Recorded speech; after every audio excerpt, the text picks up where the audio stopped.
Vendalimet e urbanëve në qytetin e Shkodrës po zihen çdo ditë nga automjetet të parkuara në mënyrë të paligjshme, duke krijuar vështirësi serioze për qarkullimin dhe sigurinë rrugore. Sipas administratorit të shërbimit urban në Shkodër, kjo situatë është kthyer në një sfidë të përditshme që pengon funksionimin normal të transportit publik në qytet.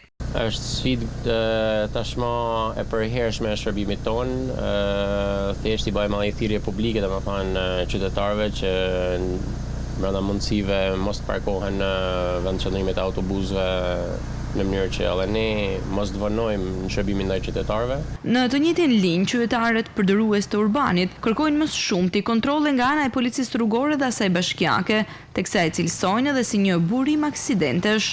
Problema është se të marrë autobusi, s'ka ku marrë autobusi, shkojnë e parkojnë, nuk është e drejtë.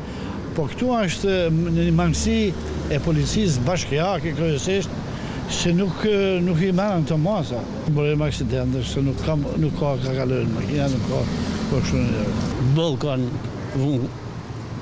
gjoba, po në smorrin vesh. Po të urbani determisht bën parkim të fish për se i thënë ndani këtu, autobusit mirë thash do të ndalet mandena. Kështu që janë bërim aksidente. Më shumë ndërgjegjësim nga drejtuesit e automjeteve dhe rritje të kontrolleve për të garantuar lirimin e vendalimeve dhe funksionimin e sigurt të transportit urban, duket si një nevojë e përditshmërisë në rrugët e qytetit të Shkodrës.